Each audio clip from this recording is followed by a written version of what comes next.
వైఎస్ఆర్ జిల్లాలో భారతీయ సిమెంట్స్ దగ్గర ఉద్రిక్తత కొనసాగుతోంది. హైకోర్టును ఆశ్రయించిన టీడీపీ మూకలు వెనక్కి తగ్గడం లేదు. స్థానిక టీడీపీ నేతల ప్రోద్బలంతో మైనింగ్ పనులను అడ్డుకుంటూ ఉన్నారు. వాహనాలను మైనింగ్లోకి వెళ్లకుండా దౌర్జన్యంగా వ్యవహరిస్తున్నారు. అయితే అంతా సవ్యంగా ఉంది అని, మైనింగ్ జరుగుతుంది అంటూ పోలీసులు మభ్యపెడుతున్నారు. అధికార పార్టీ ఆదేశాల ప్రకారం భారతీయ సిమెంట్స్ లో ఉత్పత్తి సజావుగా జరుగుతుంది అంటూ తప్పుడు నివేదికలు అందజేస్తున్నారు. వాస్తవానికి క్షేత్రస్థాయిలో టీడీపీ మూకల గూండాయిజం ఇంకా కొనసాగుతూనే ఉంది. భారతీయ సిమెంట్స్ లో ఉత్పత్తి నిలిచిపోయినా అధికార యంత్రాంగం మాత్రం స్పందించడం లేదు. వారం రోజులుగా భారతీయ సిమెంట్స్ పై పచ్చ గూండాలు దౌర్జన్యం చేస్తూ ఉన్నా చర్యలు మాత్రం తీసుకోవడం లేదు. అధికార పార్టీ ప్రోద్బలంతో భారతీయ సిమెంట్స్ ను దెబ్బతీసే భారీ కుట్ర జరుగుతోంది.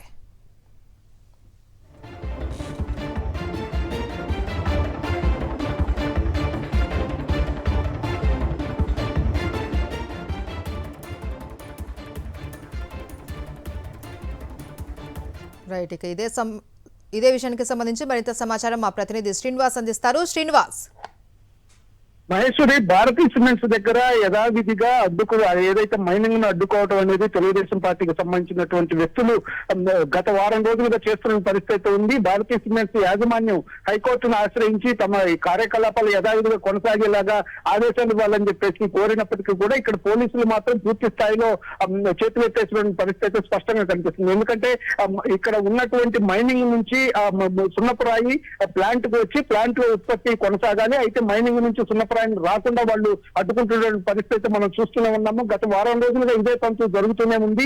వాహనాలన్నింటినీ కూడా అడ్డుకుంటున్నటువంటి పరిస్థితి స్పష్టంగా కనిపిస్తుంది. అయినప్పటికీ కూడా ఇక్కడ అంతా సవ్యంగా ఉంది అని చెప్పేసి కూడా ఇక్కడ అధికారులు కానీ మిగతా వాళ్ళు నివేదికలు ఇస్తున్నారు తప్ప ఇక్కడ జరుగుతున్నటువంటిది క్షేత్రస్థాయిలో వాళ్ళు అడ్డుకుంటున్నటువంటి అంశాన్ని మాత్రము వెలుగులోకి రానివ్వకుండా చేస్తున్నటువంటి పరిస్థితి స్పష్టంగా కనిపిస్తుంది. ఇప్పటికే భారతీయ సిమెంట్స్ కి సంబంధించి గత 4 రోజులుగా ఉత్పత్తి ఆగిపోయింది. 2 ప్లాంట్లలో కూడా ఉత్పత్తి ఆగిపోయినటువంటి పరిస్థితి ఉంది. ఇటు మైనింగ్ కూడా సున్నపురాయి ప్లాంట్ కి వెళ్ళినటువంటి పరిస్థితి మొత్తం దాదాపుగా స్తంభించినటువంటి పరిస్థితి స్పష్టంగా కనిపిస్తుంది. దీనివల్ల దాదాపుగా 15,000 మంది ప్రత్యక్షంగా పరోక్షంగా కార్మికులు ఇబ్బంది పడేటువంటి పరిస్థితి నెలకొంది. అయినప్పటికీ కూడా ఇంతవరకు వాళ్ళని క్లియర్ చేయటం కానీ అక్కడ ఏదైతే యథావిధిగా మైనింగ్ కార్యకలాపాలు కొనసాగించేందుకు ప్రయత్నం చేయటం కానీ ఎవరు కూడా చేయడం లేదు. మొత్తం మీద అయితే హైకోర్టును ఆశ్రయించినప్పటికీ కూడా అంత సమయంగా ఉందనేటువంటి చెప్తున్నప్పటికీ కూడా ఇక్కడ క్షేత్రస్థాయిలో మాత్రం ఆ పరిస్థితి కొనసాగడం లేదు. ఇప్పటికీ కూడా అదే తెలుగుదేశం పార్టీకి సంబంధించినటువంటి ఒక కుట్ర ప్రకారం దీన్ని అడ్డుకుంటున్నారు అనేటువంటి అంశం అయితే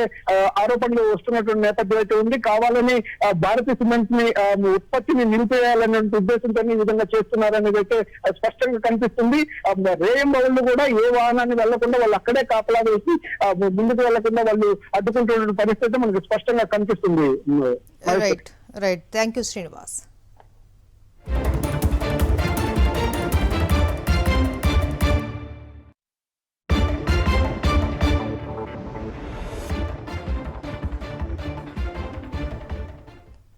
వైఎస్ఆర్ జిల్లాలో భారతీయ సిమెంట్స్ దగ్గర ఉద్రిక్తత కొనసాగుతోంది. హైకోర్టును ఆశ్రయించిన టీడీపీ మూకలు వెనక్కి తగ్గడం లేదు. స్థానిక టీడీపీ నేతల ప్రోద్బలంతోనే మైనింగ్ పనులను అడ్డుకుంటూ ఉన్నారు.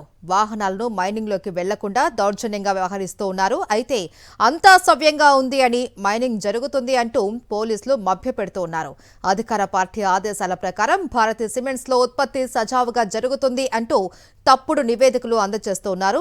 వాస్తవానికి క్షేత్రస్థాయిలో టీడీపీ మూకల గూండాయిజం ఇంకా కొనసాగుతూనే ఉంది. భారతీయ సిమెంట్స్ లో ఉత్పత్తి నిలిచిపోయినా అధికార యంత్రాంగం మాత్రం స్పందించడం లేదు. వారం రోజులుగా భారతీయ సిమెంట్స్ పై పచ్చ గూండాలు దౌర్జన్యం చేస్తూ ఉన్నా చర్యలు మాత్రం తీసుకోవడం లేదు. అధికార పార్టీ ప్రోద్బలంతో భారతీయ సిమెంట్స్ ను దెబ్బతీసే భారీ కుట్ర జరుగుతోంది.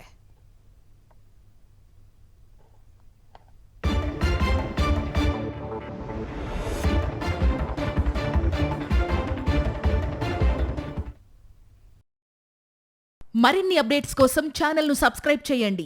నోటిఫికేషన్స్ కోసం బెల్ ఐకాన్ పై క్లిక్ చేయండి.